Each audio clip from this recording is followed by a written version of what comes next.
Well, tomorrow will probably be a better day to be in the air-conditioned UW Health Sports Factory, but if you're going to be out at the Anything That Floats race out on the Rock River, make sure you're being careful because we have a heat dome that has spread across the area. That's going to bring hot and humid weather, not just tomorrow, but for much of the week up ahead. We begin to feel these humid conditions, at least into tonight, even as temperatures getting down into the low 70s and upper 60s, even though we're staying mostly clear, but that's because that humidity is creeping back into the state line.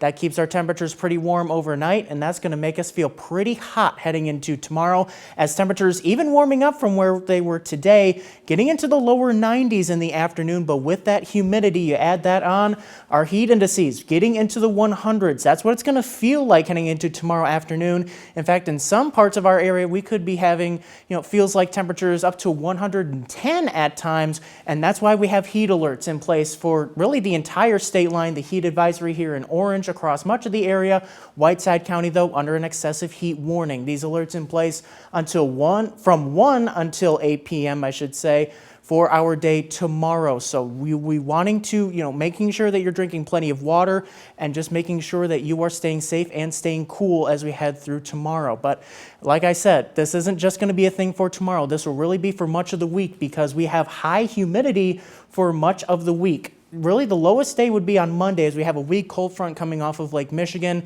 That's going to bring us some very temporary relief, as you can tell, because pretty much the most humid weather looks like it's coming on Tuesday, as our dew point levels will be staying in the muggy and miserable categories here. And when you factor in temperatures well into the 90s, that's going to create heat indices that will be well into the 100s. Except for Monday, that's going to be really the coolest day of the week, if you can even call it cool, because especially heading into Tuesday, Wednesday, as well as into Thursday, we'll have temperatures getting into the low to middle 90s, potentially upper 90s even as we head towards Wednesday and Thursday. But with that humidity, that's going to bring those feels like temperatures well into the 100s. So when it lasts this long of a time, we begin to see concerns for heat illnesses. So making sure you're staying hydrated, trying to stay cool, limit your time outside if you can, especially towards the middle of the week, because when heat illnesses come, they can be, it becomes very dangerous when we see this kind of heat for an extended period of time. As we see here in the middle of the week, low to middle 90s, upper 90s possible Wednesday and Thursday, with that humidity as well, keeping that in mind.